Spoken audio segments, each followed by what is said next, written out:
voiced by our own Ryan Clark, awesome. Pittsburgh's guy, and look at the inside of the jacket tonight. Oh, just representing a little bit. I see you. Of what we used to do here. I see you, playboy. You know what I'm saying? A little time that was spent, brethren.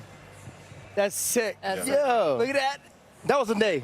I don't really remember that play very well. I'm sure you don't. I've seen it a lot of times, though. No, people had to tell you about it. If you need to know anything about Pittsburgh, Ryan Clark is your guy. Dan Orlovsky, Remember that time you knocked yourself out, knocking somebody else out? No. Don't remember it. But I got a picture of it in my I got a picture of it in my suit, We though. also have Peter Schrager with us, Field Yates, and Adam Schefter throughout the next 2 hours. We are with you until 5 p.m. Our coverage leading into the rest of the coverage into the draft that happens right behind us here on the stage in just a few hours. And we are covered across the league with our reporters. We've got Jeff Darlington with the Cowboys, Kimberly Martin with the Giants, Sal Palantonio with the Jets, and Lindsey Theory tonight be a franchise-chasing night in Vegas. Lindsey, what do we need to know? Laura, this pick has long seemed a foregone conclusion that it will be Fernando Mendoza, but General Manager John Spytek tells me that they absolutely went through a complete evaluation process to ensure that the Heisman-winning QB would be a good fit. Spytek telling me, I want the whole building to know, I want everybody to know that we did the work, and if we end up where everybody thinks we'll end up, I'll know on our end that we had the right process. So what did that process look like? They hosted him at the Combine. Tom Brady FaceTimed in. They went to his pro day, a strong contingent of execs, the general manager, and Clint Kubiak. They hosted him here for a top 30 visit where he actually sat down with Kirk Cousins, who's going to be the veteran quarterback that they signed here to help teach Mendoza when he gets here. And they also hosted him on Zoom calls where they asked everything about why he transferred from Cal to seeing how well he could regurgitate plays that they taught him. What does tonight look like for the Raiders and Fernando Mendoza? Well, he's at home in Miami. They will select him. He will celebrate there with his family.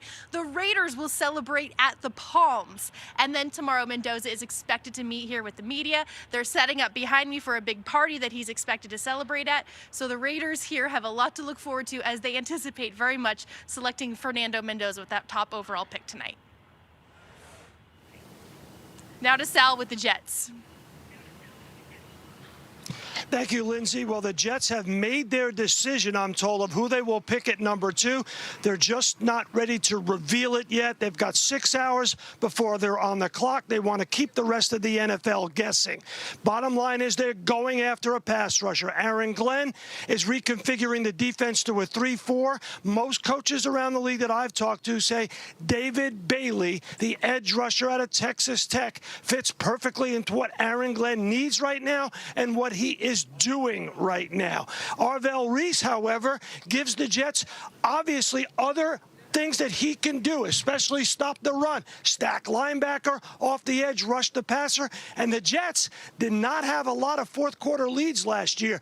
They got to be able to stop the run in the fourth quarter, and Reese may be able to help them do that. At number 16, that pick is open for business. I'm told 15 and 16, lots of calls are being made to the Bucs and the Jets, lots of conversations with teams that may want to move up, particularly Philadelphia Eagles from 23, maybe to get a tackle, the heir apparent Delane Johnson. You knew, Laura, I was going to get a little Philly love on the end of that. You knew that. I love that. Come on. By the way, I did, and that's really interesting, to be totally honest. Sal Powell talking about those Eagles moving up. You know that Howie Roseman can get aggressive in these moments. We appreciate you. More from our reporters throughout the next 2 hours. And Reese and David Bailey posted similar measurements at the NFL Combine. Reese slightly taller, while Bailey holds the advantage in weight, arm length, and wingspan. On the field, both Reese and Bailey were All-Americans in 2025. Reese was the Big Ten Linebacker of the Year, while Bailey led the FBS in tackles for loss. So, Marcus, if you're the Jets and the choice is edge there, which player do you choose? Bailey, I can see the stars in love from here. Amazing. I'm taking David Bailey out of Texas Pretty Tech. sure Yeah, that's you not think? Bailey. Listen, here's the thing. We'll take that away. Because I really like Reese, and I think he has a high ceiling in this league. But they brought in Demario Davis to solidify that linebacker spot. Tavondre Sweat and David Onyemata in the center of this defense that they want to transition into a 3-4. I want the guy that I saw dominate in pass rush. I remember when we were transitioning into a 3-4 in Dallas, and they took me and DeMarcus Ware. DeMarcus should have went to 11 because that pass rusher, outside linebacker guy is the most important guy as far as setting edges. But more importantly, when you have opportunities to get after the passer, and the Jets are going to want to be dominant on defense like we saw this team be 3-4 years ago with that unit, I think David Bailey fits that mold. And not to mention, like, we talk about the attributes and how hard, like, these guys and how good they are and the things that they do well. I never saw him take a play off. I watched every game of him because he intrigued me from the first two, and I went through the rest. Never takes a play off. I think the other big thing about David Bailey is you know exactly how you're going to utilize him. Now with Aaron Glenn switching to the 3-4, some of the utilization of Arvell Reese is going to have to be off the ball. It's going to be simulated pressures. It's going to be fire zones when you want to involve him in the rush. Think of moving to sub package, because I know we speak about the 3-4 a ton in the sub package where you're going to have 4 down linemen. You know you can plug David Bailey and win on the outside. The other piece of this is a team that didn't create a lot of turnovers last year. Getting to the quarterback is the main way to do that, whether he's causing sack fumbles or putting them under pressure for errant and inaccurate throws that could turn into interceptions. I think this is a tough decision. I'm very high on Arvell Reese's ceiling, but I don't think David Bailey would be a mistake. And you know why they're doing it. The production is already proven. In college, 14.5 sacks, led everybody in pressure rate, led everybody in quarterback hits. But the stat that actually jumps out to me the most isn't the sack totals or the pressures, it's the time to pressure. 2.51 seconds on average for David Bailey. Get off. That's the fastest of any of these rushers. To put that in context, quick game is anything 2.5 seconds or less. So he is blowing up plays before they have a chance to matriculate. And Marcus, you hit it. It is the get off on tape.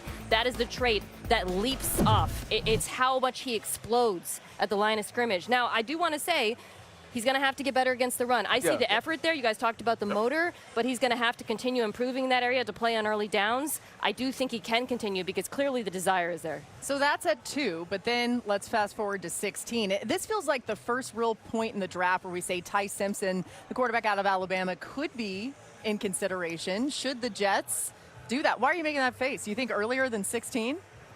Maybe. Maybe, you never know. You know something we don't know? No, I don't. All right. Here's my thing, and this is where I stand with the Jets, because everyone continues to say Jets are looking to 2027. Okay, so number one, if I'm Aaron Glenn and their general manager, Darren Muji, I want to make sure that I at least am competitive enough to be the people making those picks. And so I got a lot of love for Geno Smith, but you're putting a lot on his plate to be the guy that makes sure that we're good enough and he's healthy enough and plays well enough for us to make those picks. The second thing is, unless you stink, you're not getting the 1 or 2 guys that are going to be awesome. We sit there and we talk about these 3 first-round picks. I'd rather have 3 first-round picks and a quarterback that I think has a chance to be a good player, rather than taking those 3 picks, maybe getting up to the 3rd or 4th spot, unless I'm a terrible team, then everybody's fired, to go make the pick. So I think it at least has to be a conversation for the Jets. Yeah, it'll be interesting. I mean, tonight is a big moment for the Jets, an opportunity to really change the organization with 2 and 16, and then whatever else they do from there. We will continue to talk about Ty Simpson and other potential landing spots for him throughout this show. But now let's get to Adam Schefter for some quick reads, brought to you by Roundup Dual Action. And Adam, what are you hearing about the potential market for Ty Simpson tonight? Well, it doesn't sound like it starts at 16 with the New York Jets. It feels like there are other teams that are going to be interested in Ty Simpson at some point in this draft, not the New York Jets at 16, however. Does that mean that later on the Arizona Cardinals at the top of the 2nd round get in on him, or the Cleveland Browns, or the Pittsburgh Steelers? There are some obvious candidates in the quarterback market.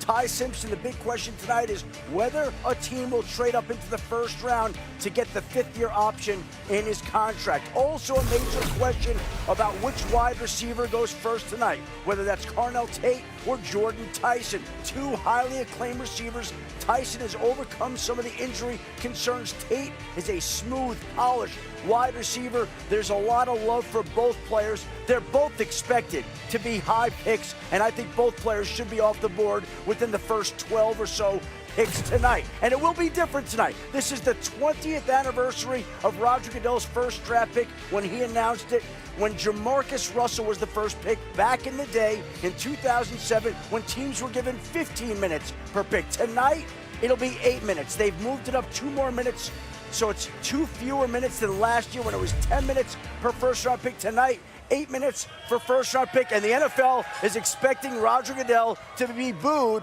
for the 16th straight year, Laura. He enjoys that, so Yes. you don't feel bad for it. He really likes it. Thanks to Adam. He's with us with more news for the remainder of this show. And now to a developing story where earlier this week, Mike Vrabel addressed the media after the fallout from photos of him and former athletic reporter Diana Rossini. We are going to bring in Mike Reese, our Patriots reporter, with an update on everything with all of this, how it may impact the Patriots draft plans this week. Mike, what can you tell us? Laura, I spoke with Mike Vrabel last night, and he's going to be away from the team for day 3 of the draft when the Patriots are scheduled to make 8 of their 11 total selections. Vrabel said he's still going to be involved and will communicate with the team on that day, but he expressed confidence in Executive Vice President of Player Personnel Elliott Wolf and Vice President of Player Personnel Ryan Cowden to lead the draft room on that day. He told me that he feels like the team's draft preparations are in a great place. Now, the reason that Vrabel is going to be away from the team is that he said he's committed to seeking counseling starting this weekend and plans to be with his family outside of Massachusetts. He said this is what he believes he has to do to be the best husband, father, and coach he can possibly be, and he said that's not an easy thing for him to admit. Mike, how long are the Patriots expecting Vrabel to be away from the team? So, Laura, the expectation and hope is that Vrabel will be back here in Foxborough on Monday, but with the understanding that the counseling process is evolving over time. And if we just zoom out to what the Patriots' spring schedule looks like, they'll have their rookie mini camp May 8th to 10th. They'll have their first voluntary organized team activity May 27th, and they'll have their mandatory team mini camp June 15th to 17th. All right, thanks so much to Mike Reese for the latest there, and we'll continue to keep an eye on this story. A reminder, the Patriots have 8 day 3 picks, tied with the Ravens for the most this year, so an opportunity to make an impact on the team. We got more coming your way here from Pittsburgh as we carry on. Jeremiah Love, one of the most interesting players in the draft. He tells us why teams should be interested in him. I can block, I can run. This great city, Jeremiah Love is looking to become the first running back selected in the top 5 of the NFL draft since Saquon Barkley went 2nd overall to the Giants in 2018. Only one Notre Dame running back has been drafted in the top 10, and that was Jerome Bettis, went 10th overall to the Rams in 1993. Adam Schefter back with us. And Adam, what do we know about where Jeremiah Love may go tonight? Laura, the interest starts at pick number 3 with the Arizona Cardinals, who are taking calls and open to trading back. Ideally, they get an offer from somebody else willing to move up for one of the pass rushers in this draft. They get a lot of draft capital in return. But if that offer doesn't materialize and Arizona does stay at number 3, there are people who believe that Jeremiah Love could be the pick. Certainly, he will be in the discussion. You take a look at the top of the draft order and where Jeremiah Love could fall. He could go 3. The Titans would certainly entertain him if Arizona passed up or the Cardinals were able to trade out. Hard to imagine the Giants would bypass Jeremiah Love. And then you have Cleveland and Washington behind them.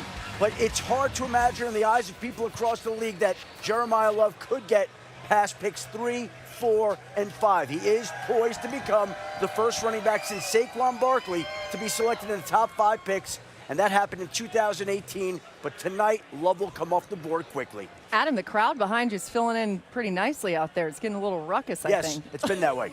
I love it. They're there for you, Chef. Yeah, exactly. They're cheering you on, dude. We welcome in Peter Schrager joining us here on the set. And Schrags, you hear what Adam had to say about Jeremiah Love. What are you hearing about which team may draft him tonight? First off, thank you for letting me on here. I love it. My favorite day of the year, the draft day. We are here. We've made it, and I love working with you guys. And I think this is going to be the coolest story in the first hour of the draft. Where is Jeremiah Love going to go? Everyone loves him. Everyone loves the player. The question is one of value. To Adam's point, Arizona has been pegged there from everyone around the league. They do have salary cap space. They have $150 million next year that's going to be opening up after they get through these contracts. But they did spend money at running back in the offseason with Tyler Algier being a signing. The theory is the phone lines are open, and it wouldn't be necessarily for Jeremiah Love. It would be for Arvell Reese if David Bailey goes too. Is there a team? I don't think Kansas City, based on my conversation, is looking to move up to the top 5. Mina, I've been wrong. I've been wrong several times. So fun. I don't know about New Orleans if they're going to want to go all the way up to 3 to grab him, which then leaves you with this question of, if not the Cardinals, who? He's worthy of that pick. He doesn't go 3, 4, and 5 are both in play. Cardinals right now are what the league thinks, but I can't tell you from anyone in Arizona that that's the selection right now. Triggs got a little dance out of Mina there. She got so excited about it. Do you think that the Cardinals make sense for Love, though, Mina, when you think about the rest of the roster? I do not. Yeah. I think the Cardinals should be trying to trade down. To me, like when you take a running back that high, you're scouting the player, and we all agree that the player is exceptionally talented, but you're also scouting your own team. Are we in position to take advantage of a running back who's going to come in and instantly be one of the highest paid running backs in the NFL? The Arizona Cardinals run game was really bad last year, even before James Conner got hurt. I don't think this offensive line is the right spot for the right side of the offensive line in particular. They need to continue adding there. So my hope would be, I would actually consider taking one of the offensive linemen at 3, maybe Mauanoa out of Miami, but I would also really like to trade down so you can take multiple shots on both sides of the ball in the trenches. Hold on. So if they, let's live in the world where they can't trade the pick. Yeah. They have to stick and pick. You think that they should go offensive lineman over Jeremiah Love? I would. The offensive line is a problem in Arizona. I mean, that's why when we're talking about the Giants, okay, we feel better about the tackle. You're not going to get that pick traded. When Houston traded with Arizona a couple years ago for Will, right? They took CJ, then Will. Yeah. It was 2 1s, a 2, and a 3. They're not getting something of that value tonight, I can't imagine. So I guess the first question is, what are they willing to take from somebody else? It's not going to be that much. And if it's not good enough, if they stay and pick, I understand the context of utilizing the running back when you have the dependency of the offensive line. This young man is a superstar talent, superstar talent. He's maybe not in the conversation of Saquon, but he's not far off. Yeah. And I just sit there and I go, you're a bad team. Right. You improve your team by getting good players. Point blank, period, full stop. Yeah, the conversation always revolves around the certain position, right? There are other positions on the field. When you say that this player may be the best player in the entire draft, running back is the only position you circle back around to and you say, maybe the value doesn't hit here at 3. And so what the teams, I think, in the back end of the top 10 have to say that is, if Arizona keeps the pick, will we lose our guy? Right, because it doesn't seem they're going to go Arvell Reese. It doesn't seem they're going to go Jeremiah Love. And so if I'm sitting in the back of the top 10, I'm like, yeah, go ahead. Pick an offensive lineman. Because now I know we got Robert Saleh sitting at 4, and is he having pictures of Fred Warner in his mind when he looks at Arvell Reese? What's more important, ability or... So now he probably falls to 5, and if it's not New York, you have a chance to make a move with Cleveland at 6 and get him. What's more important, ability or value? Talent or value? Both. If you're the GM has to look at both. And here's the thing about running backs. I think about the first round ones who have been good, or have had immediate success rather. Bijan Robinson, Jahmyr Gibbs. Yeah. They already had offensive lines. But maybe you're not drafting for immediate success out of it. I think you're drafting there. You're drafting there at running back for immediate success because it's a position we've seen that transcends that way. And also, you think about getting to that second contract. Who continues to be that level of player? The running back, typically, you would, to Mina's point, you just wouldn't. You wouldn't. It doesn't make sense fiscally. This draft, Francis Mauanoa is not going to be Jonathan Ogden. That's nothing against him. And we don't. Spencer Fano's probably not going to be Orlando Pace. Yeah. There isn't a Myles Garrett. There isn't necessarily an Aiden Hutchinson. If there ever was a draft and there ever was a team who, by the way, I said it earlier and I came off as flippant, they're not exactly a team we talk about often, the Arizona Cardinals. And maybe that shouldn't matter at all. But if you add a player like Jeremiah Love, he lifts all boats, and you look around and you say, okay, and what didn't we draft? Well, I think we can go to bed at night knowing that we didn't necessarily miss on the next great Hall of Famer, at least in our Listen, scouting report. I see everybody's points here because you don't want to have Jeremiah Love not having success and somehow put him in a spot where he has a lot to overcome, but also he might be an instant difference maker, to your point, at the next level. He would tell you he's the best player in this draft. Good debate. We got more coming your way here from Pittsburgh as we get closer to round 1 of the NFL draft with no long-term deal for George Pickens in Dallas. The buzz around the Cowboys trading up is getting louder. It's got Swagoo smiling. He'll explain who he got the fight. Adam, what is going on in Dallas with George Pickens this week? The Dallas Cowboys announced yesterday, Laura, that George Pickens would play this season under the franchise deal, that they would not be signing him to a long-term contract extension in an off-season when clearly he wanted to get paid. He's coming off the best season of his NFL career. He has not signed his franchise tender. There's no sign or telling when he'll sign that franchise tender. And so the relationship between he and the Dallas Cowboys right now would not be in an ideal spot. Dallas wants him on that short-term deal. Pickens wants to be paid. We'll see how this plays out in the weeks and months to come. My goodness, be fascinating if the Cowboys end up trading George Pickens. More from Adam coming your way. And in Field Yates' latest mock draft released this morning, he has Dallas selecting LSU corner Mansoor Delane, 12th overall, Auburn edge rusher Keldrick Falk with the 20th pick. That would fortify this defense. That'd be a very nice haul. I know, right? Allowed a league worst 30.1 points per game last season. Now, Jerry did acknowledge the defense needs help yesterday at his press conference as we welcome in Jeff Darlington, who was there for all of it. He will be covering the Cowboys tonight as they make their picks. And Jeff, what can you tell us about the Cowboys' potential for trade options with those 2 first-round picks? Well, Laura, Jerry Jones had no reason to mince words as he did discuss the possibility of a trade because they are sitting in a situation with 2 first-round picks and really an ability to draft just about anybody and justify it. Yes, he acknowledged the fact that this is a team that needs defensive players. We could see them drafting a linebacker or a defensive back, but we could also see them drafting someone on offense. As Jerry Jones made very clear back in 2020 with the 17th overall pick, people expected them to go defense. Instead, they went wide receiver CeeDee Lamb. Now, the question about whether they will trade, Jerry did acknowledge the fact that he has received phone calls from other teams about a trade, but he said he has not been the one to make those calls yet. He says it is better to receive calls than to make them because that is when you are in a position of leverage. But as this draft nears closer, we know that they've got the ammunition to make a move. The question is, will they also have the player to make the move for, Laura? Yeah, a little business advice from Jerry Jones. It goes a long way. Thanks to Jeff. We'll get back with you in just a little bit. We saw Field having Dallas selecting 2 defensive players with their 2 first-round picks tonight in his mock. The Cowboys rank last in the NFL in pass yards allowed per game and third down defense, among others, last season. A defensive overhaul would certainly benefit new DC Christian Parker. Sorry, Swagoo. That's an unfortunate graphic to see there, but we do welcome in Field Yates. Happy birthday, Field Yates! Happy very much. Babyface, it's your birthday? It's his birthday. Yeah, you didn't know? No Happy wiser, birthday, but get a my little brother. older, my friend. I feel Happy bad. birthday, my That's dog. always Celebrate bad. tonight. Yeah. It's bad when you've seen somebody all day and you didn't On tell them me. happy birthday until now. It's on me. All good. It's okay. Uneventful year, don't worry. I'm happy for you, Field. Thank you. Marcus, with the Pickens news this week, is wide receiver now an option for the Cowboys? Hell yeah, it is. It was an option before that. Listen, there has been kind of a revolving door at this number 2 wide receiver position for a while in Dallas. They've been trying to punch guys in. Noah Brown. They brought in who else? Guys? Michael Gallup. Michael Gallup. You also had Brandon Cooks. Yep. They brought in to be the number 2 wide receiver. And there it is, you go. right there. Yeah. Give me my graphic.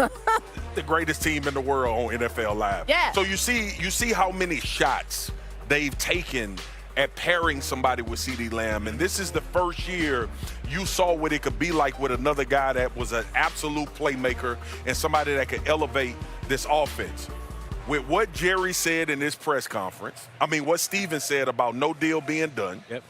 with who George Pickens' agent is, I have to believe that Dallas wouldn't mind some calls about the trade For the viewers, for George the agent Pickens. shares. Absolutely. The agent should share in that too. That's how his client is going to maximize what he gets paid. I think wide receiver has to be on the table for the Dallas Cowboys. Swagger, there are 5 defensive players, 3 of which I think are 0% chance are right there at number 12 in Reese, David Bailey, and also Sonny Styles.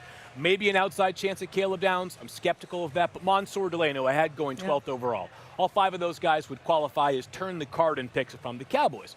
Let's go back to some recent examples. Keep it in the Cowboys family here and tell you why drafting for value is the way that you win in the long haul. 2020, the Cowboys have a pair of 1,000-yard wide receivers. The 6th overall player on their board, CeeDee Lamb, falls to 17th. Stephen Jones said he saw 0 mocks in which CeeDee Lamb was available. They had no idea he'd be there. What do? They take CeeDee Lamb. He's become one of the best players in the NFL. You dig further back into the annals. 2013, the Cowboys had the worst defense in the NFL. The stats looked a lot like the graphic you just sent to us. They enter free agency. Everybody's saying you got to get a corner, you got to get a pass rusher. A toolsy, long, athletic guy from LSU named Caleb Chason sitting there on the board. Instead, they go, we're taking Zach Martin out of Notre Dame. One of the best players, truly, in franchise history. I get it. It's going to frustrate fans because they need this defense to be better. It may frustrate Christian Parker, by the way, the defensive coordinator. But ultimately tonight and the subsequent 2 days after this are about drafting for value. Over the long haul, teams that do that win more. And go ahead, Sean. I would just tell you that speaking, knowing the Cowboys quite a bit, defensive back like you have Delane, defensive end, but also inside linebacker are 3 positions they want to hit this weekend. They don't have a second-round pick. So they can get cute and move around a little bit, and they could think about a wide receiver, but wide receiver position to them, it's there. They know what they've got in CD. Like, I would think it sounds too conservative.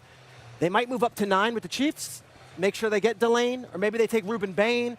But if they don't come out of 12 and 20 with at least one blue-chip defensive player, I think tonight is a massive failure. I think they will. And the reason why I still say offense, because all of y'all know the answer to this question. Who's the highest paid player for the Dallas Cowboys? Dak Prescott. Dak Prescott. And whatever you still have that elephant in the room when you're making decisions. Sure. And I have to believe that with Shadi and his offensive prowess, if we are going to lose George Pickens, which is still a real thing beyond this draft, you better have somebody in this building that I feel like can pick up a lot of slack when we don't have CD as well. And remember, CD has missed time with injuries. George shined in that time that he was away. I just don't think it's something you can pass up if you really think one of these wide receivers can make a difference. I don't think Tyson is there at 10. That's that may the be big the deal. issue. Tate, I don't think so. And then you're like, do we want Cooper? It's only Tyson. Okay. For me, it's only Tyson. Hey, what did the Cowboys do 21 years ago today? Anybody know? 21 years ago? They drafted the last time they had. Let's go. 21 years ago today. Y'all, that's 21 so years old. ago. The last time that the Cowboys made 2 defensive picks in the first round. Yeah. Who was the draft mate that year? Mike Jenkins, right? Who was what? No, it was DeMarcus Ware, of course, right? Oh, Yeah. Mike Jenkins was a couple years. Mike Jenkins was a couple years. DeMarcus Ware. He and D. Ware, but don't forget, y'all, that draft was Jay Ratliff, Chris Canty, Kevin Burnett.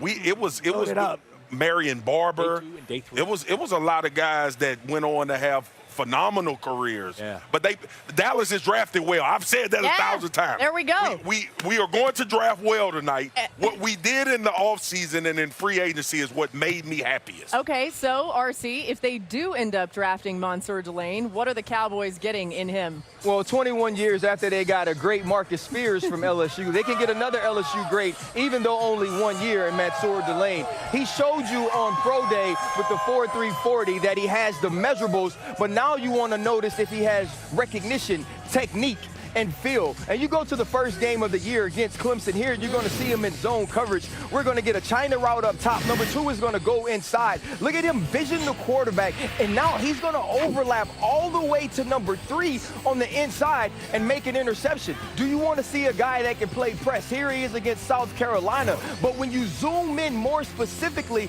watch him use his feeler hand, which is his outside hand, when he has leverage. And then a quick switch to the inside and opposite hand to open up his hips, and watch the finish through the ball.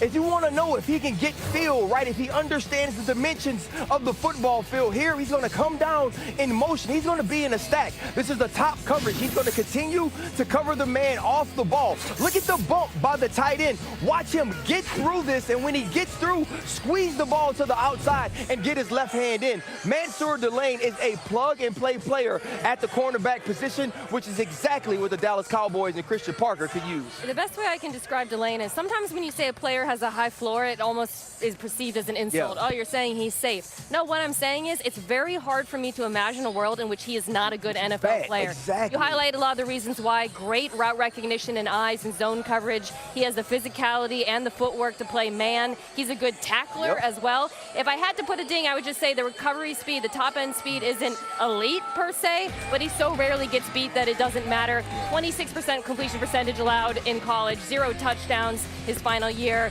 To me, whatever team drafts him, they're going to go to bed and sleep like a baby tonight. And the other big part about when you watch his film, this is a guy that wants to compete on every throw. He's combative at the catch point, which if you're the Dallas Cowboys, you know how often you'll see 50-50 balls even in good coverage. You have to have a guy like a Mansoor Delane who's going to fight to the end of the play. Totally agree. To Mina's point, 0 touchdowns allowed last season as the primary defender. Remarkable work by Mansoor Delane. We'll see what happens tonight for him. More coming your way from Pittsburgh as we inch closer. No, you guys tricked me. Hey, I was talking about wide receivers when I said that. And I will not say, talking about myself. Laura, we don't know what you were talking about. You said that's why you draft speed. Yeah. I also love the way the form changes based on uniform and dress. Okay, very right? true. Your Yes. outfit and your fashion dictate how high your knee drive is, and also the dorsiflex in your shoes. Well, thank you for that analysis. No, Like that outfit, I could run in you that think one. both. Yeah. No, I was a little mad about the Sugar Bowl outfit because I had brought heels and I couldn't do anything about it. Free but flowing there. Yeah, that was Free flowing there. That there's a little. I can butt do better kick. than that. Kinda, yeah, you got some. You're not really raising your knees there, but Tebow was in my seat. also as Come on, soon as you Tebow. sit down, you're ready to work. You're Yeah. the real quarterback of that, not Tim Tebow. Xavier guys. Worthy. That's all I'll say. I do not deserve all of this. I am very uncomfortable by it. So let's get back to talking about the draft. Next It's way 40, better. Rich Stop Eisen doing that. versus Yeah. Laura Rutledge. Run like this. Whatever, Dan. I was carrying stuff. All right, Field projects actual speed. 5 wide receivers to go in the first round tonight. Beginning with Carnell Tate going 7th to the Commanders. Jordan Tyson goes with the next pick to the Saints at 8. Mekhi Lemon, Denzel Boston, Omar Cooper Jr. round out the rest of Field's first round wideouts. Field feels like every mock draft has Tate, Tyson, Lemon as the first 3 that are off the board. Are these all 3 built equal, though, in your mind? I think a couple things here. It's sort of what is your flavor here, but I do see kind of a 2-player tier, a drop, and then a 3rd player entering the chat.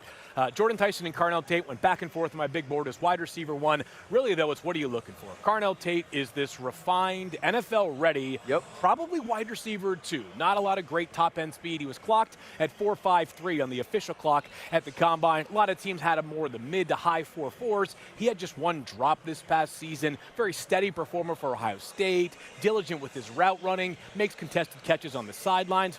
Jordan Tyson's the oh wow guy.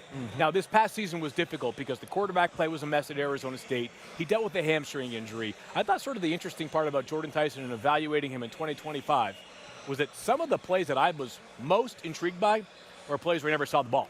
He's toasting defensive backs on routes. The quarterback either is on his butt by the time he's able to throw the football, or he just makes an inaccurate pass. Tyson's this explosive, dynamic difference maker. I know you guys talked about him having some movement skills that reminded you of Odell Beckham Jr. That's the name that kept coming up with scouts throughout the fall. Mekhi Lemon, who I had 16th in my mock draft and 17th on my overall big board. This guy is ferocious. He's tough after the catch. He's instinctive after the catch. He has contact strength.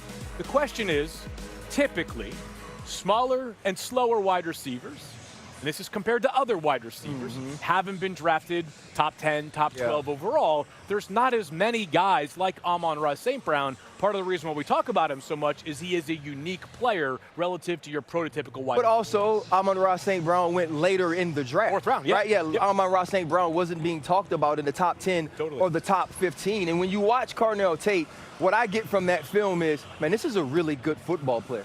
This is a football player that's going to walk into the wide receiver room, and when you're talking about the route tree, when you're talking about some of the adjustments and motions, he's going to have all of that stuff down pat, and I believe he'll be productive.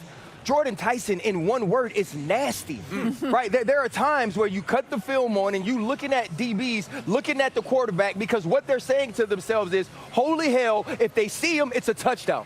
right? When you have that type of separation, when you can create those type of wild plays, it's difficult for a scout, right, for an executive to pass up on that. So the conversation will be, will some of the unavailability in college factor in to whether or not we spend that top 10 pick on Jordan Tyson to get that top end play, or do we believe in who Cornell Tate is? Well, who's your offense? That's a huge part for this. So I think Tyson is best suited in Tennessee and or New York. Okay. I think Cornell Tate is best suited in Washington because the style of quarterback and David Blau, their new offensive coordinator, Mekhi Lemon in LA. I have a question though, and correct me if I heard you wrong. You said Cornell Tate more trending towards wide receiver, a wide receiver 2 in the NFL? In the NFL, yes. We'll see about tonight. He could be wide receiver 2. Here's the thing. He was wide receiver 2 in college. So that is my huge question with Tate. And is he, if we're talking about a guy that was the 2 option at Ohio State, I understand the other guys. Cyborgs, yeah, for sure. Am I taking that early? Yeah, you know, the conversation you guys had surrounding Jeremiah Love, one of the concluding points was, but in this draft, we land a little bit there with Cornell Tate. Okay. It's a projection, though, right? He wasn't ever asked to be the wide receiver. Can he be T. one. Higgins? No. It's a much different, body type and things like that. I would just add that for Tennessee, everyone says, oh, that's defense or that's like. I'm hearing there's a chance that Tennessee goes wide receiver at 4. Whoa. Giants love Jordan Tyson. That is not a smokescreen. They love him. Okay. Can they take him 5? Yeah. It is so rich, especially if those Ohio State defensive players are on the board. Yeah. I think 10 makes a lot more sense for the Giants than 5. Do you think he lasts? I don't think so. I think that's the conundrum. I think right? 8 to the Saints. I think 9 to the Chiefs. Jordan Tyson is a very attractive player, and if the Giants just sit back and say, they might have to do some maneuvering. Tate and Tyson both should go in the top 10. Lemon is the wild card. I have no read on where he goes tonight. Yeah, and I use this person as my point of reference often. Jordan, was at Arizona State. Kenny Dillingham called him. He said, hey, look, we have an opportunity to get Jordan Tyson. You played him at Colorado. Yeah. What do you think? Jordan said, I told him, hell yeah. Ooh. Right, he said he's that type of player, that type of difficult to cover. Yeah, wow. By the way, wide receiver has won Offensive Rookie of the Year in 3 of the last 5 seasons. These guys can make a massive impact. Okay, we had a really special group of guests here earlier on our show before we hit the air, and this reminds you what it's all about. VIP visitors in conjunction with the NFL, Disney, and the Make-A-Wish Foundation. 14-year-old Easton and 20-year-old Dylan asked to make the first-round draft pick for their favorite NFL team. So Easton will announce the 17th overall pick for the Detroit Lions, while Dylan will do the honors for the Super Bowl champion Seattle Seahawks at number 32. And pretty cool, Dylan was supposed to do this last year in Green Bay, but his cancer had come back. He beat it twice, and now he's out there tonight. He's going to be absolutely amazing. Dylan and Stick and pick, Seattle. Stick and pick. Yeah, got to. ESPN is incredibly proud to be part of the Walt Disney Company's legacy in helping make kids' wishes come true. Disney actually grants a wish every hour of every day for the Make-A-Wish Foundation and children facing critical. Adam, it's all but a done deal that Fernando Mendoza will be the first pick tonight, but how do you see the rest of the top 5 playing out? All right, Laura, we're getting closer to the top of the draft right now, as you can tell by the noise in the background. Let's take a look at the top of the draft to get an idea of how it might shake out tonight after the Raiders select Fernando Mendoza with the first overall pick. The Jets are expected to go with a pass rusher, number 2. The question is whether it's David Bailey or Arvell Reese. Then Arizona comes up. A lot of people think the Cardinals will look to deal out, move back in the round. We'll see if there's a team that wants to trade up for the pass rusher that the Jets don't take at 2. If the Cardinals can't move, Jeremiah Love would come into the discussion. We'll see whether they would pull the trigger there or whether the Tennessee Titans would, but certainly Love figures in play at picks 3, 4, or 5, the best player in this draft according to many. So within the first 5 picks, you have to figure you're going to get Mendoza, you're going to get Love, you're going to get 2 pass rushers, and you'll get 1 other player tonight. Should be fascinating, as the draft usually is. Adam, as we love tonight, there's a lot of these moments where the players that are here are going to be putting their outfits on display, right? We saw Arvell Reese earlier. He's got the Reese's on the inside of the jacket. Just absolutely amazing. You see him there as a centerpiece. And Adam, I got to say, you look really snazzy right now too, but that may have been in question earlier today. You had some fashion issues. What went down? Well, Laura, I made a major fashion faux pas, basically packed all kinds of warm clothes. So I've been so cold at previous drafts in Chicago, Cleveland, Kansas City, Green Bay. I was not going to be cold this year. So I packed a heavy sweater, a jacket, and now if you were wearing that, you would be melting because it's 80 degrees. So this morning, on the way to our meeting, I literally walked into a men's shop. I said, give me some kind of sport coat and tie. I bought this off the rack, and here we are. Wow. You know what? You know what Deion Sanders says? You look good, you feel good, you play good, they pay good. Let's go, Adam. I see you, Adam. The best part of this story. It mean mistake, Dan. Don't waste our time. But isn't it? He said It's faux pas. Yes. It's a mistake. It's fine. he said foul po. Okay. Why are you hating? Dan, anyway, Dan loves to find somebody else's He mistake. always won't be right, Let but me- be Mr. wrong. Grammar over here. Let me tell you something as we welcome you back in. We got a whole other hour of NFL Live. Dan Orlovsky, Ryan Clark, Kamina Kayans, Marcus Spears. You guys, so Adam and I were walking to the production meeting for the actual draft when he went in to go and get this suit. The first place he went, I'm not going to name names, he goes into a place and he comes right back out and he goes, man, these suits in here are too fuddy-duddy for me. Okay, Adam, fuddy-duddy. It means like, Fancy? I don't know, drab. Not fancy. He mean like Dan Orlovsky would wear it. Oh, no. He wasn't finna wear that. So he said, I'm not wearing this, and he went into the nice place, and that's how he ended up Why does looking as everyone- snazzy as he is. All I right, look anyway, good. we got to go. We're going to talk about the Giants, okay? Because the Giants have a chance to have a really impactful draft tonight. They made a nice trade to make that happen as well. One of 6 teams with multiple first-round picks, along with the Jets, Browns, Chiefs, Cowboys, and Dolphins. And this will mark the second time in franchise history the Giants will make 2 selections in the top 10. They also did it in 2022 when they selected Kayvon Thibodeau 5th overall and Evan Neal 7th overall. We now welcome in Kimberly Martin, who has been embedded with the team. We'll cover them tonight as they're making these impactful picks. Welcome in, Kimberly. What's the latest on how this new Harbaugh regime will handle the 2 picks inside the top 10? Well, Laura, first of all, I hope my outfit is okay for Dan Orlovsky, fashion Fabulous. Police. But as far as the Giants go, you know, Laura, certain teams have tells, right? But not these New York Giants, and that is exactly how GM Joe Schoen and head coach John Harbaugh want it. They love the fact that those questions about who's actually running this draft speak to the unpredictability of this new regime. As one team source said, listen, if you don't know what we're doing, that is great news for us. Now, if you guys take out quarterback Fernando Mendoza, if you take him out of the picture, the Giants essentially are picking 4th overall, right? And they have compiled their list of 4 names of guys that they are comfortable taking at 5. You heard Peter mention Jordan Tyson. Guys like Jeremiah Love, Caleb Downs, Sonny Styles, Arvell Reese, they all make sense because of their versatility, their character, their talent. But here's what I can tell you about what the Giants plan to do tonight. They plan to walk out of here with top-tier talent and good character, guys. As one team source said to me, it's not just about being a contributor. It's about being an impact player right away. Laura?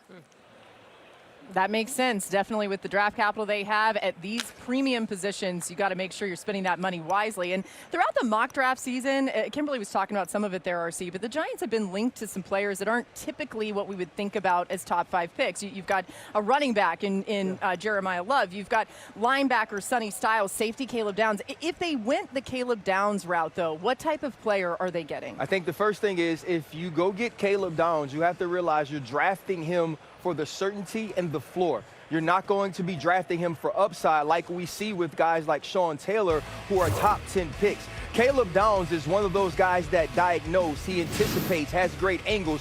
Look at the way he finds the angle on this run. You see the crease that the running back is going to get through. This is a superb open field tackle. Now he's going to be in man-to-man on the tight end. There's going to be a rub route. He's going to play it off because he sees the tight end block. Watch the way that he closes this ground, and this is a phenomenal open field tackle. It puts you in the mind of what you used to see from a guy like Bob Sanders of the Indianapolis Colts here late in the game against Texas. He's now going to be the middle third player in a cover 2 defense. He's going to diagnose the dagger, which is the go, and also a dig. He makes the play. This ends the game. And here is one of my favorite plays. Watch the way he understands he has to anticipate the snap count. He's going to be on the move before the snap. Things split apart, and he gets to the quarterback. Bob Sanders won the Defensive Player of the Year with 2 interceptions. That's the player that Caleb Downs has to be if you're going to draft him in the top 10. He has to be someone that doesn't give up plays, that impacts the game in the run game, and with physicality. When you watch his tape and you hear about top 10 safeties, you say, splash plays. There was a lack of those on his tapes. So it's going to have to be about the things you like, not the things you hope to get. I think from an offensive perspective, one of the most difficult things for game planners and then quarterbacks to deal with is a chess piece in the back 7. You never know where they're going to line up. You have to account for them in pressure situations, not only a body, but who the blocker is. Is he a nickel? Is he a third safety? Is he a true, like, is he Cooper DeJean? Who is he? Go ahead. I would use him like Brian Branch. Yeah, I think you use him like Brian Branch. The thing that makes me nervous. Brian Branch got some. But so here's the thing. Brian Branch was also drafted in the 2nd round. Yeah. Right. And what he showed at Alabama that Caleb Downs hasn't showed us is the ability to play man-to-man in the slot. Because Downs hasn't been asked to do it? He hasn't been asked to do it. Also, too, Brian Branch has shown the ability to be the deep third safety. At Ohio State in his junior year, they moved him closer to the line of scrimmage. And so I would say if we're going to comp him to a guy, you'd have to play him more like Jalen Petrie plays in Houston than Brian Branch. Yeah, he's such a good player, and I think what's amazing is that he's always in the right position, despite the fact that he is not a supreme athlete and he doesn't have Kyle Hamilton-like size, but RC's tape highlighted he's just an unbelievably intelligent player. Yes. I don't know if I've seen a player, frankly, on tape who communicates as much as he does pre and post snap, sometimes in the middle of plays, telling the players on that Ohio State defense where to be. So you are getting a guy who comes in and immediately you know the football IQ is up. What's the big reservation then? The lack of top-end speed. I don't think you want him playing the post full-time. I agree. And he doesn't have the range, and then he doesn't have the size of like a Hamilton. So he's good as a blitzer. He takes great angles, but he is not going to win purely because of athleticism. And guys, we always bring up history in these moments. Let's remember, Derwin James, who is a phenomenal freak, went in the late teens. Troy Polamalu went in the late teens. Ed Reed went in the 20s. Right? Like safety is traditionally a position you don't draft that high. Yeah, look, I think you have to have a plan for him. Yes. That's the most important thing if you're drafting Caleb Downs. This is what we're going to ask you to do. With all of the tools that he has as far as in that Ohio State defense, it's another level now. You're going to be asked to cover tight ends that can beat DBs one-on-one. You're going to be asked to tackle in space against Saquon Barkley and guys like Bijan Robinson. This is a different animal when it comes to him in space on the next level. And that's why the jump is so significant. RC, I promise on everything I love, before we talked about Caleb Downs, I was going to ask you, bro, who was the safety in Indy that they had? That's who Caleb Downs is and what he's going to have to be. And me and Lydell were laughing about this. Lydell goes, you know, my comp for him was you. And I wasn't as good of a college football player as he was, but being able to anticipate, being able to study, being able to line people up, that's a huge part of playing the safety position, which Caleb Downs already has, and he's a phenomenal tackler. A guy like Christian Parker, who has been able to utilize people in the secondary the way he did at Philadelphia, would be a great place, in my opinion. And 12 is a superb number to get. You're showing 2 and rotating the safety. That would be the way I'd use him too. Yep. His family has NFL ties. His brother, his dad, he knows it well. And a lot of the teams that have spent time just learning more about him are so impressed by his football brain. They're going to be getting a great one, whomever takes